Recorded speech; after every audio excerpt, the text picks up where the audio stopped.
All right, welcome everyone to another episode of Midnight Safe Room, where we talk about any type of topic, whether it be paranormal, extraterrestrial, myths, legends, or folklore. So, make sure you have your snacks and you're ready for this story today. Yeah, so this is about the movie Veronica. I seen it a while back. And it's actually one of my favorite movies because it's actually based on real life events, real police case. This happened in 1991. It's her age is actually 15 years old. The movie starts where she's actually the one that takes care of her siblings, walks them to school. They actually go to the same school. The reason for that is because the mom works. She's a single parent. And actually, Veronica always, she misses her father and she wants to speak to him. So she talks to one of her friends, and her friend, they come to an agreement that they're going to play the Ouija board. Um, but in doing so, they're in class. And while they're in class that day, there's actually going to be an eclipse. And, the teacher is giving a PowerPoint, well, a presentation about like how certain cultures actually use the solar eclipse for like certain rituals. Um, so that same day, like I said, there's gonna be an eclipse. So Veronica and her friend wait till the classroom basically goes upstairs. Because they're gonna witness the eclipse. So they wait there so that the coast is clear, and they go down to the basement. And when they're going down to the basement, Veronica basically tells her, hey, are we gonna do this or what? And her friend says, "Oh, we're gonna wait for another girl." And she's like, "Wait, why are we gonna wait for another girl if I thought this was just between me and you?" So she's like, "No, she actually wants to talk to her boyfriend that passed away." So they go down to the basement. The other girl shows up, and the original friend, she asks the other girl, like, did you bring something that closely, resembles or something close to the other person, as a picture, I guess a piece of clothing, whatever it might be. And she actually tells her, like, no, I forgot, to bring my item. So Veronica's like, oh, I brought my picture. And that picture, actually, Veronica, she took it from her mom when she went into her room before, going to school. But obviously, she didn't want to tell her mom because then, her mom would want to wonder, like, why did you take, your father's picture? So then, they start setting up the Ouija board. Instead of a planchette, they actually use a glass cup. So they start playing, and, it starts moving. And the friend asks, are we talking to Veronica's dad? Are we talking to Veronica's dad? And then it starts moving, but you can't really tell what the board says. So once they're playing, the cup starts moving around like crazy. But um the other two girls actually let go of the cup because the cup burns their fingers. So when they burn their fingers, they get, scared. So they're like, well, what's going on? And then Veronica, she actually keeps her finger on it, and it's like moving, like it's moving pretty crazy at this time already. So then at the same time the eclipse is happening, and her, siblings are witnessing the eclipse, and basically the classrooms are upstairs are witnessing the eclipse.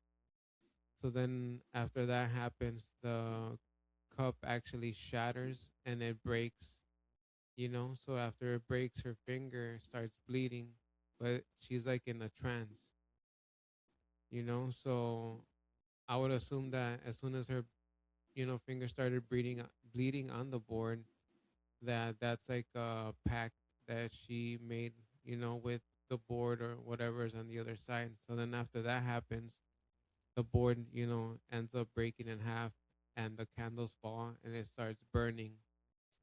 And also what happens to Veronica is that she falls to the ground, and she starts like convulsing, and she starts whispering, something.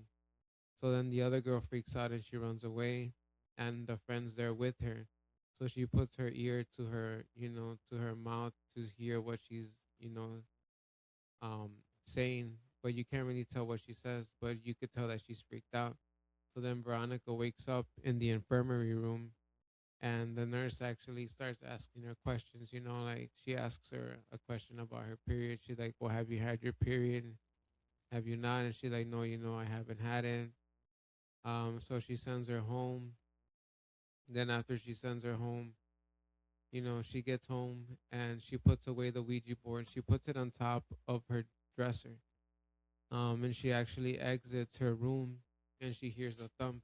So then after the thump, she goes back into her room and then she realizes that the Ouija board's on the floor. So, it's like if it happened to me and I would put, Ouija board on top of my dresser and then I heard something, I would be freaked out, because I would be like, well, boy, how did that happen? Like, something's going on. Then after that, it actually happens where she puts her little brother in the bathtub, because obviously she would take care of them since the mom's always working. She puts the little brother in the bathtub and she tells him, you know what, I'll be back. I'm gonna go. She had to go do something in her room. I'm not specifically sure what it was. Um, but then when she's in her room, she starts to hear her little brother screaming, yelling like, it burns, it burns. So she goes back into the bathroom and it's like steaming hot, the water. And she pulls him out and she's like, well, why would you do that to yourself? And he's like, I didn't. And then she's like, well, who was it? And then he's like, well, it wasn't you, it wasn't you. So she got freaked out because she's like, why would he say that? That it wasn't me. So she picks him up, like I said, she dries him up and, she puts him to bed and she's putting ointment on him. And that's when he repeats himself, like it wasn't you that did this, like it wasn't you. So then after that, there's actually a scene where she's actually trying to eat with her siblings. They're all sitting down on the table. Um, and then she enters like this sort of like trance where she is actually trying to eat. They're eating meatballs, and she puts the food into her mouth, and the fork starts shaking uncontrollably, like there's like a force holding her. um and her little siblings, like they acknowledge what's happening, so the little brother sees her and he's kind of like laughing because obviously he's a little kid, so he doesn't know what's happening. But then as soon as the sister, sees her, she calls the other little sister. She's like, hey, on her walkie, she's like, come, Vero is frozen. And she's like freaking out because she's watching her, what's happening. So then the other little sister shows up and she's like, like what the hell, like what's going on with my sister. So then she has a box of milk and she's so freaked out that she drops the milk. And once it touches her foot, like she wakes up, like from that trance. So then she starts to freak out because obviously she knows that things are happening. And it's like obviously if things like that were happening to you or to anybody, I'm pretty sure that you know, you would be freaking out as well. Um, but yeah, with that being said, like I said, she starts to realize that what she did was in such a good idea. Then a little bit after that, like she has a dream. What she didn't know was a dream at first, but she's in her room. She gets up and she hears somebody in her closet, and she opens her closet door, and it's actually her siblings. Her two sisters are in there, and she's like, "Why are you guys hiding?" And they look, terrified. Like they look like they're terrified. So she turns around and the doors of her closet, which her siblings are in, just close by themselves. So then she turns around and she sees her dad. She sees her father at the end of the door. Well, at the end of her room, actually. She sees her father at the end of the room and he's naked. And he starts saying her name, Veronica, Veronica, Veronica. And she starts freaking out because obviously, her father had passed away. So she sees him. He starts walking towards her and she falls to her bed. When she falls to her bed, there's all these like, I would say like demon hands that come out, like these creepy black demon hands that come out and they hold her against the bed. And they actually grab a hold of her arms, her wrists. So she starts screaming and yelling and she wakes up and she realizes that it's a nightmare. But it wasn't just a nightmare because she looks at her arms and her wrists and she actually has, burn marks and you can see the fingers that are left on her arms, on her wrists, protection spells. So she makes protection spells and she hangs them around around the house, because even like she had to do her research and make the protection spells. And obviously, I would assume that when you get to that point that you don't know what to do and you're a teenager and you're scared and you're looking to see what you could do, because obviously she couldn't tell her mom, because her mom was gonna freak out. So she has to take it upon her own hands. She does the protection spells. She puts them around the house. There's this other part, in the movie where the little sister is actually sleeping, and Veronica's trying to wake her up, and the little sister, is freaking out. She's like, "You're choking me, you're choking me," and Veronica's like, "No, I'm not choking you." But then she wakes up, and obviously the siblings are freaked out because of what was happening. And there's this other part in the movie where she's actually having another nightmare. Um, her siblings are around her, like her two sisters and her little brother, and they actually start biting her and eating her, and she freaks out. And that's another nightmare that she has. And then when she wakes up, she actually has a bunch of like bite marks all over her arms. The same thing as like how it happened before when she saw her dad. But instead of the hand marks, this time it's teeth marks that she has around her wrists, and her hands. So that's actually reminds me of a story that somebody told me, a while back. Like, so I'm not gonna name the person, but it's a similar story because that person was sleeping, and this happened when we were teenagers. She actually told me that she was sleeping and she had a bad dream. It was a nightmare also, and that she had a dream that there was this demon, and the demon grabbed around her hands, like her wrist, and it was the same thing, dude. Like, it was pretty crazy because it looked like a burn, and you could see the finger, like the fingers around the wrist, like perfect, And when I saw it, like, I didn't believe it, but then I'm like, that's pretty crazy because this person can't fake that. Like, I know this person like super close, like they're really really close to me, and it's not something they will lie about. And besides, how would you make that mark? You know what I'm saying? Like, there's no way that somebody could replicate that. Like, it's a burn mark but with fingers.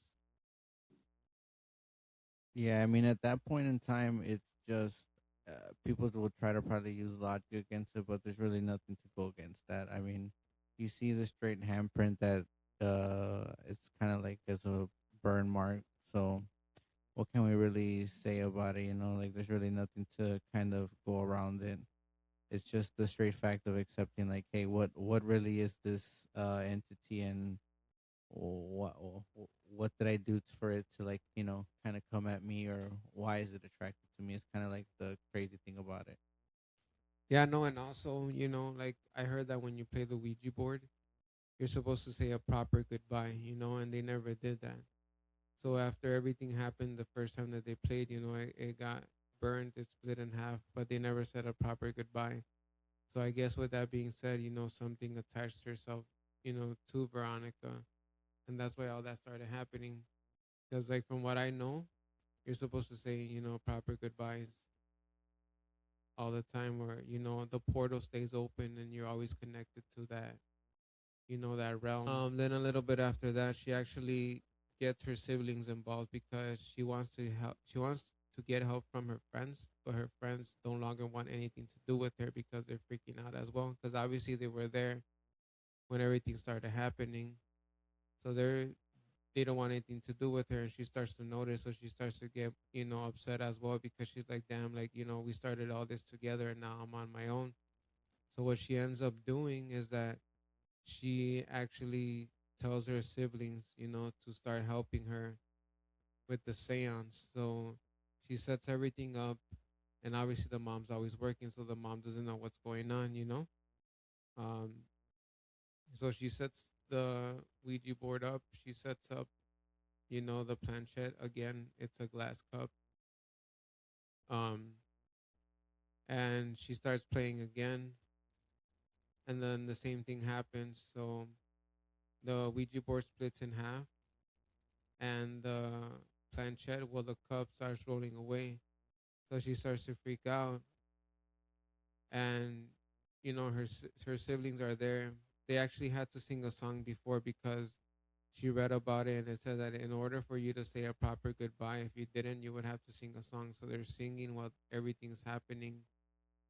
Um, and then she starts freaking out. So they see that the cup starts rolling away, so she starts following the cup, you know.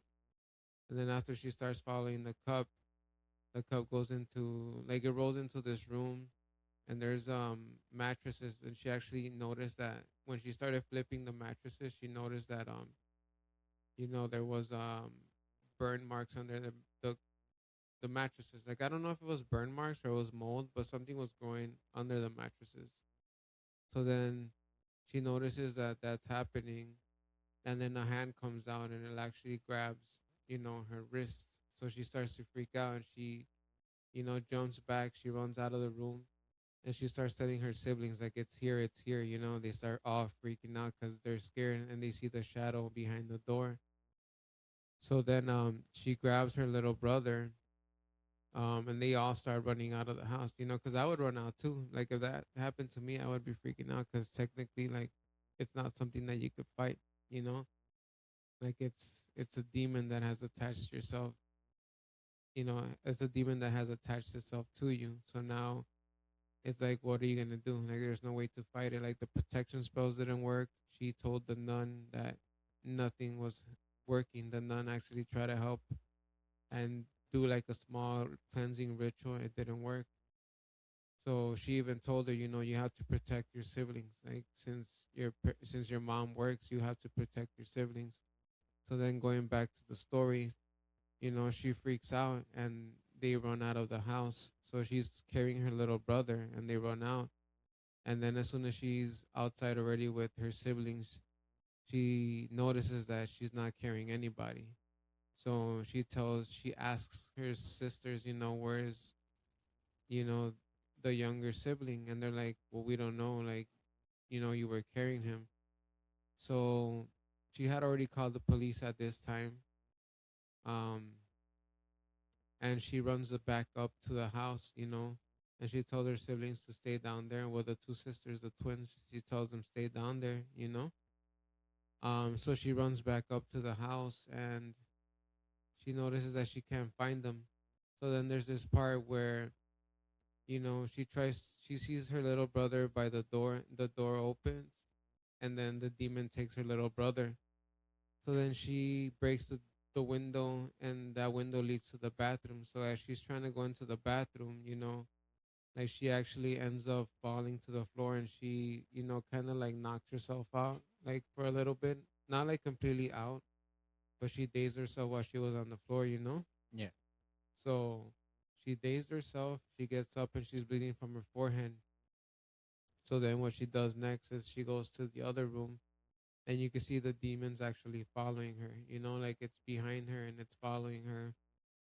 And, it's like really suspenseful because you're like, well, what is he going to do to her? So then she goes into her room and she finds the little brother into the closet. And there's this part, the little brother's sitting down and he has his ears covered and, his eyes are closed, and he's saying, Vero, Vero, Vero, Vero, like he's saying her name. And she remembers that she told him, like, whenever you see that demon or whatever it is, cover your ears, close your eyes, and say my name.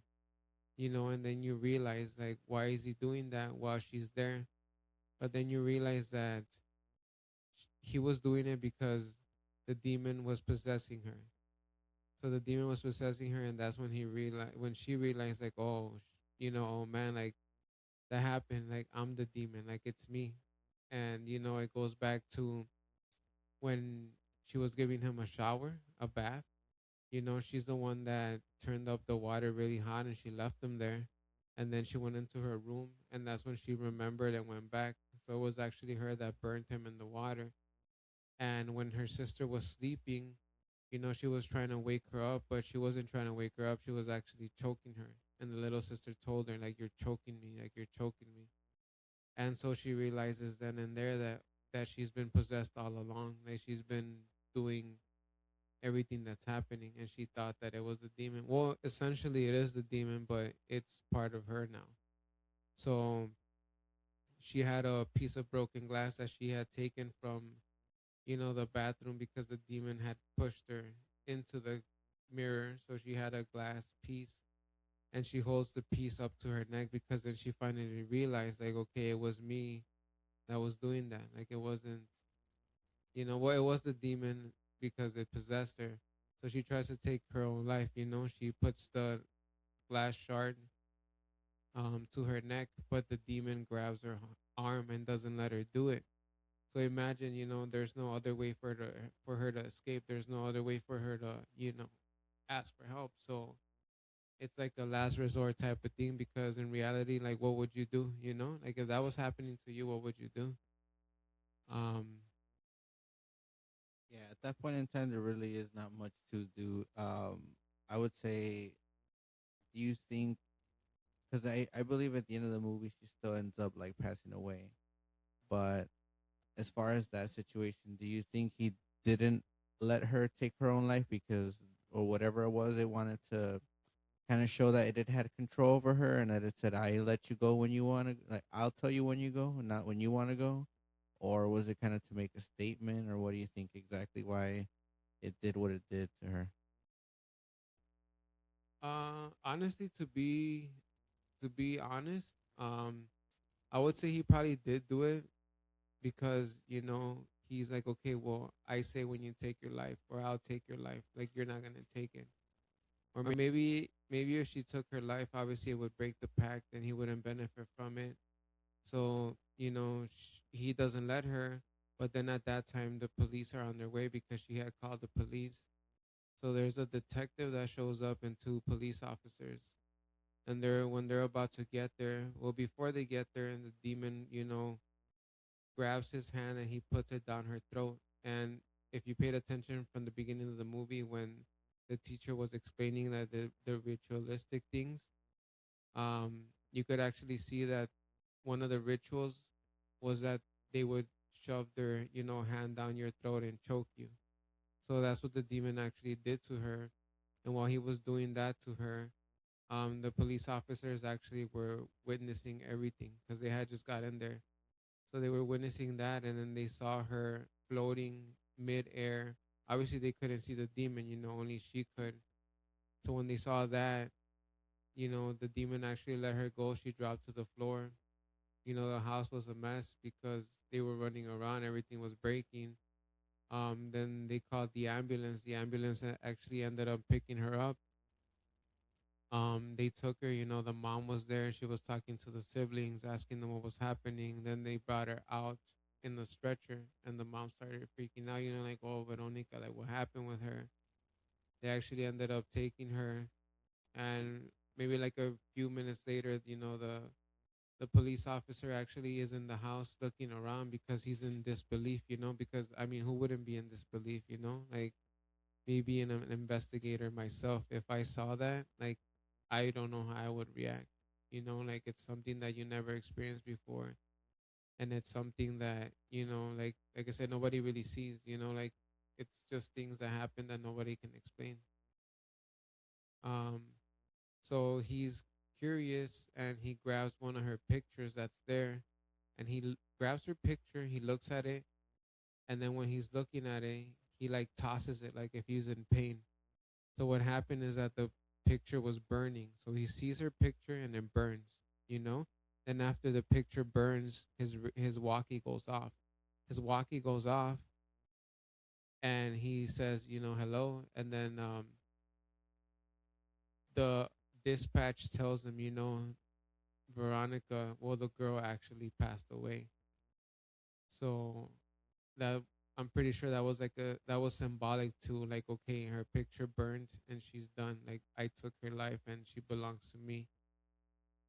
So it's pretty crazy. Like I said, like, that's one of my favorite movies because it's based on, true life events, real life events, and like I said, a police case. And actually, there was actually what, two police officers and a detective, and they interviewed them, and the two police officers actually said that they felt really nauseous, so they had to get out of there. And the detective actually ended up transferring because he said he couldn't do that. Like after what he witnessed, he said he couldn't work in that department anymore. So he actually ended up transferring out. Playing with the Ouija board and possessions and that type of nature. Um, I know we were talking about how like the police officers were really scared, and I mean, just pretty much witnessing the fact that this person was being possessed. I mean, one can only imagine of the imagery or the things that you see when you witness that kind of situation. But more so over like, have you ever personally experienced anything like that, or have you ever witnessed or seen someone, I guess, in that sense, that not, I guess, that close to being like a type of possession or any type of exorcism, or I guess rituals that people try to do? Because you know how people are as kids, either whether they watch the movies or they're just curious. Growing up, it's like there's so many types of legends or folklores that we're told either to just scare us or kind of just inform us. Like whether it be like how growing up the boogeyman, the chupacabra, and all that. Well, yeah, actually, when I was younger, I think I was maybe like 10 years old. We go back to, to my childhood.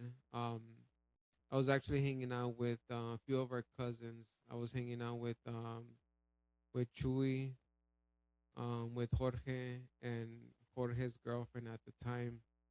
And we were at our aunt's house, at their mom's house. We were all hanging out, just chilling. Like, cause I would always hang out with them, cause I really liked them and I liked hanging out with them. I liked their company. And he told me, he's like, "Hey, do you want to play the Ouija board?" And then I'm like, "Does it really move?" And he's like, "Yeah, it really does move." And obviously, me being a kid, I didn't really think twice. Now that I think about it, I probably shouldn't have done it, but you're just curious. So I actually ended up saying yes to them. And when they grabbed it, they set it up, they put it down, and they're like, we gotta ask it certain questions. Like, and then they asked their questions. I'm not specifically sure what they asked, but the question that I asked was, what's Chuy's mom's name? And I know her by Lucha, but I didn't know that that was her nickname. Because actually, what ended up happening was I asked, what's, that question that I said, what's Chuy's mom's name? And it said Maria de la Luz. It started going up by itself to Mar, like, and it spelled out Maria de la Luz. And I'm like, well, who is that? I'm like, what the hell? I'm like, who's Maria de la Luz? Like, I don't know who that is. And that's when they told me like that's my mom's name, like that's her birth name. And I was like, well, what, that's pretty crazy, because how would the board know? Like I didn't even know that that was her name until the board told me. And then like I was talking about proper goodbyes, like we had to say goodbye, because if not, they said that portals stay open, and that's why I would assume in the movie or in the real life event like with Veronica, it happened because they properly didn't say goodbye.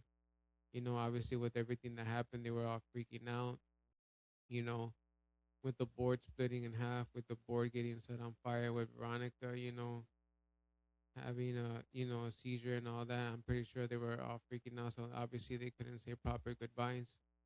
So for us, obviously that's what I would assume was the right thing to do, say a proper goodbye. So then after that, I was pretty freaked out. I'm not gonna lie, because I'm like, I shouldn't have done that. I shouldn't have played it. But what's done is done, and I couldn't really do much, from then on. But like, luckily nothing happened and everything's good.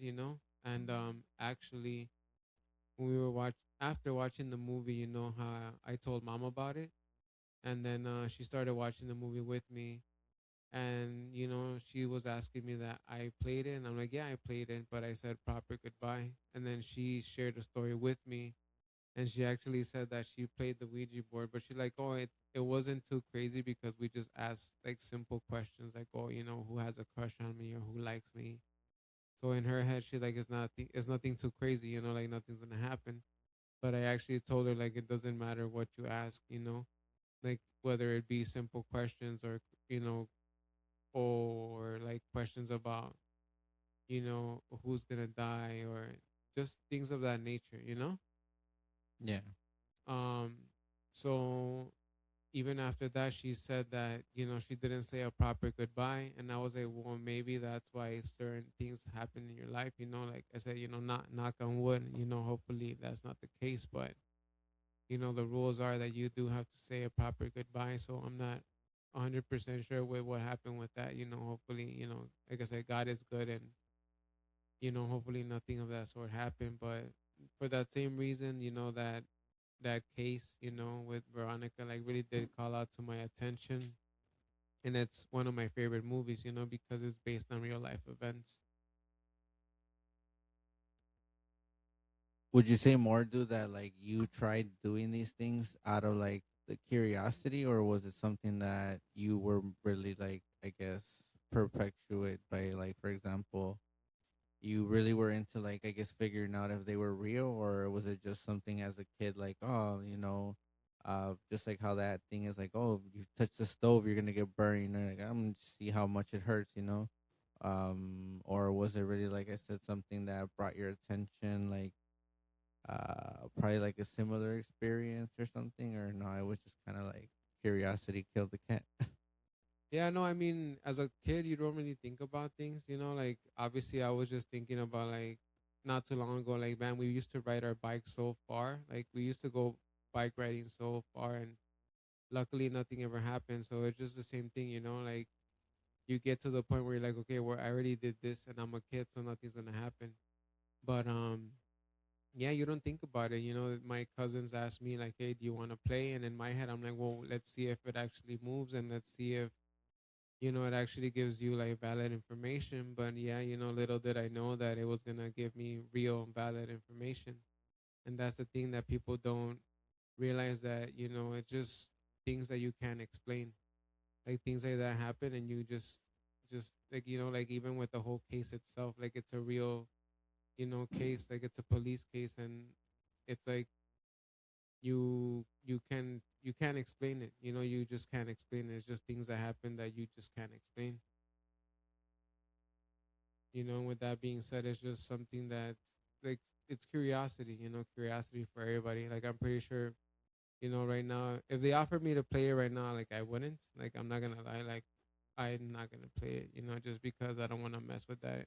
Right? Well, I don't want to mess with that. I don't want anything to happen. I don't want anything bad, or anything like, a spirit or a demon or whatever it may be, to attach itself to me, and, my life gets ruined or something like that. Like, I wouldn't want to do that. Yeah, it kind of like goes back to the thing of leaving the dead to rest, like kind of just paying your respects and just letting them be. That's kind of like the kind of a motto I've been following kind of my whole life. Not because I'm scared, but just because I feel the fact that it's a proper way to let the ones that passed away, and let them rest. Just mainly because the fact, you don't know exactly what the person was going through in life, and like I said, who knows if they themselves did something or had a paranormal experience. So yeah, honestly, me, I would never try doing that. I would never. It was never really into stuff like that. I mean, growing up, seeing, hearing or seeing experiences like that did like catch my attention, but it was something that I didn't purposely get into. It was just kind of like just come in my life. But other than that one, due to that experience, how can we say, like, as far as the paranormal scene of it going on now, has there really been anything else or scary thing that has happened to you recently besides, Not as of recent, but I do remember this one time. Um, I was actually, well, I was in my room, at my old room at the time, and I was sleeping, And I remember, well, my wife had left to take our daughter, to school. She took her to school, and then that's when, oh yeah, so it was when we were younger. She took her to school, and I remember they both left. And I remember, I think I had gotten upset at you at the time. I don't remember for what, but I remember I had that drawer where I had all the, I think, the Xbox games. I put all the Xbox games in that drawer, but that drawer, I had put a chain on it. So that drawer, when you open it, you could hear the chain rattle. And I was sleeping, and I heard somebody come up the steps, and I thought it was you, because I'm like, oh, he's probably coming up the steps to try to grab the games, and since I was upset, I'm like, I'll just listen for you, and then I'll just catch you in the act. So what I did was that I just pretend to be sleeping, and I heard somebody coming up the steps because the steps are like metal, so you could hear when they come up the steps. So then I hear the door open to my room, and then I hear you like, well, I thought it was you. I heard you approach the cabinet or the little drawer, and the chain started rattling. So I'm like, is this guy? He's trying to grab these games, and I'm over here trying to pretend to sleep so I could catch you. So as soon as that happens, I turn around and I'm like, I got you. You're trying to grab my games, and what do you know? There's nobody there. So that's something that really freaked me out as well as a kid. It wasn't nothing too crazy, but like when you hear somebody coming up the stairs, opening the door, and then trying to open up this cabinet with the chain on it, and then you look and there's nobody there. I don't know what that was. Like something like that hasn't happened to me right now, but um, I don't know what that was. I do recall another story that one of our uncles told me. He used to live in the house that I live in now. So actually, what had happened was that they had bought a bear. Well, him and his girlfriend at the time bought a bear. They were gonna give it to, I think, one of her nephews. I'm not even sure, to be honest. So they said that they put the bear in the closet because there's like a few closets in the house, but they put the bear in the closet in the living room. So when they put the bear in the closet in the living room, they said that they were hanging out in the night, and they started hearing the teddy bear talk. So he told his girlfriend, like, well, why did you leave the batteries in there? And she's like, well, why would I remove them? So then the bear kept going on and off, talking on its own. So they grabbed the teddy bear, they turned it around, took it off from the boxing, and they opened it. And what do you know? The teddy bear doesn't have any, batteries. So in that moment in time, dude, let's just say that was you. You open the bear, you see there's no batteries. What do you do at that time? Me personally, if that was me at that time, I would have grabbed that bear and tossed him out of the house. Like I'll be calm and collective. I'll take him out, go to the trash can and just dump them out. I think personally, like I think, or maybe if I was really, really that scared, I'll get my shoes on and then walk all the way to the corner and like dump it in a further one. But I don't know if that was you in that situation. What would you do? Would you just like the same thing, how as in just put him back in his box and just kind of wonder why, or just dispose of him? Because I would dispose of him. I wouldn't keep that. But then again, it's like who knows? Like in the movies, how it'd be they dispose of them, and next thing you know, they walk back in the door and they're like, it's right there again. Yeah, no, for sure. Like I said, that's really, terrifying, especially for those who are scared of like teddy bears or dolls or things like that. Because I'm not gonna lie, when I was a little kid, I was terrified of Chucky, or like just things like that. Like it's scary to see a doll just come and, try to kill you, especially because who's gonna believe you? Your parents are not gonna believe you. If you tell them like, oh, there's this bear or this toy trying to kill me, they're gonna be like, nah, it's all your imagination. Like they're not gonna believe you. But going back to the subject, if I witnessed that, like I would, like I don't even know. Like I think what I would do is just grab the bear and burn it. Like go outside and burn it, like pour gas or pour, whatever I have to, just burn it at the time because I don't want to take any chances, like leaving it there and then it just, something happens. Like obviously, I don't know, like it was talking without batteries for a reason. Um, so now it's just like something that's pretty intense. So I wouldn't want to mess with that. Like I would just want it out of my house. And then I do remember that you told me a story as well that you were hanging out with your friends down here and you guys saw something or something like that. I think I recall you told me the story like that. Oh yeah, so the funny part was that yeah, we were in high school, senior year, so you do know how like at that point in time you're already done with the school year. You think you know it all. You're quote unquote a young adult, even though you're just 18. Um, everyone, you're just focusing on having the good times. Whatnot. Point is, I remember at the time, it was cold. Like, it was really cold outside, and my friends wanted to hang out, so it was me and three other of my friends, and um at the time we were uh since they were renovating the apartment right here where you live right now. There was nobody here, obviously, so it was just purely empty. So since we didn't really want to be bothered and my parents didn't really mind, we just came downstairs to chill. And at that point in time, we literally had just walked in the apartment, and they had gone to use the restroom. Like, so when you walk in, it's kind of like the living room area and et cetera, et cetera. Yeah. And then since it was empty, you just see the hallways, everything empty, but you see the room, which is the left is the restroom, and the right, which is just the regular room.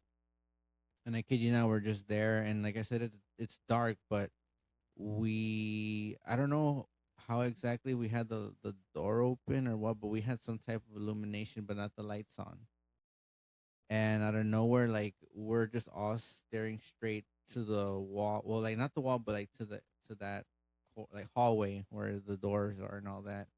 And out of nowhere, like, it just illuminates like super super bright, and it's like a figure, like just like a silhouette of a person, but it's not on the floor, like, or whatever it was floating, and it just like flies to the other room.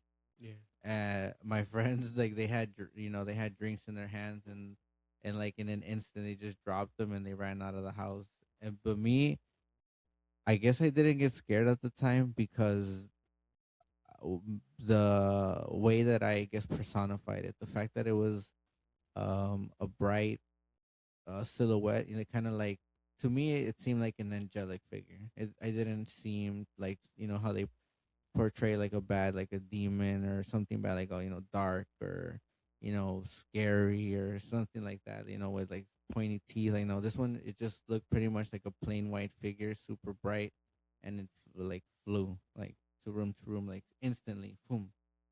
But to me, like, I was more, I guess, like shook more than anything. And I told my friends, like, they wanted to come back to hang out. They didn't want to come back in that apartment. I mean, other than that I saw that day, that was it. I mean, it. I went to that room. We went to that room, like, all my friends. That afterwards they didn't want to come back, but then we all went in, and no, like, there was nothing there, like nothing at all. But like I said, it kind of just goes back to the point where, like, I guess, how our minds think and like that. Because like I said, when I saw the figure, it didn't really seem to scare me compared to, like I said, if I would have seen, like, I don't know, like a dark monotonous figure with, and it growled or made some type of noise. Yeah, no, and it's funny that you say that because I was about to ask you, like, what was your view on that, because like a lot of other people would have just gotten really freaked out or scared, but you looked at it, differently, like an angelic figure, instead of it being scary or something that would traumatize you, you looked at it differently, because your friends freaked out. So that's the difference, they saw it as a threat or something scary, and you saw it as like, okay, nah, like it's nothing scary. It's just here because it's here, but it's not gonna do anything to me. Yeah, and just the fact too that, like, from personal experience in my past, or even certain things that we've experienced, just like I said, the atmosphere, the feeling, just like when I told you in the previous episode about when I saw that figure that just made me feel like really nauseous and sick in Mexico. Like, when this figure was here, excuse me, when I saw that silhouette, I didn't really feel that heaviness on me or anything. Like I said, it kind of felt like, huh, like, and like I said, because it didn't have a face. Like I said, it didn't have a face, nothing. It just, like I said, literally looked like the silhouette of a person, but it was so bright you couldn't see any features of it. But you saw that it had like a head, a neck, arms, legs, and all that. But I didn't see, like, I say angelic or something like that. It was probably good, or I could be wrong, only because of the light and how it looked. But I saw no wings or nothing. So, but then again, you know how they say anything could portray itself to trick you, like like, kind of like perceive your mind, just like how in, like, the Veronica movie. How you were talking about how, like, technically it was, she thought the demon was there along, but it technically was her the whole time. Yeah, no, dude. And like you said, like you talking about like perceiving like an angelic figure or something like that, and reminds me of like this is a story for another day, but I actually did end up seeing an angel. Um, I'll let you guys know what type of angel it was. But this does remind me of that, that memory that I have. You know, some people might not believe me, some people might. I know I was there, I know I saw it. So it was pretty intense for me too. Like for me being able to see that, like it's like why me? Like why was I chosen to see that? You know, but like I said, I'll leave it for another day that we could talk about this as well. And it also kind of makes you wonder that if you feel like you have that or that mentality, like, am I a chosen one or am I an unlucky one? Like half of the time, you don't really know what to think. Like, what is this happening to me for no reason or for a reason? Like, there's always so much to kind of discuss about asking why do certain things happen. Because it's like some something bad can happen, but then later on something so good, or vice versa. If you get what I mean. But uh I really do hope that everyone enjoyed, what we talked about today, whether it be, the movie or the experiences we had. And like we said previously, do feel free to, message us and comment any type of experiences. Like I said, whether it be ghost or just regular person things.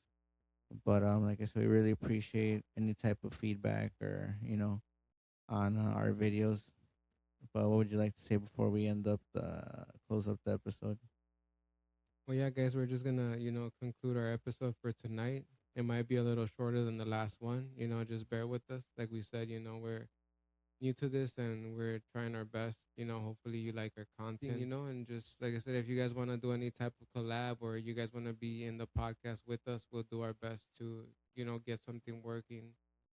And you guys stay safe out there and just be careful with what you do. With what you play with, and you know, because you don't want anything bad to happen or somebody to hurt you or your loved ones. But yeah, no, you guys have a good night and thank you for tuning into the Midnight Safe Room. A red glow crawls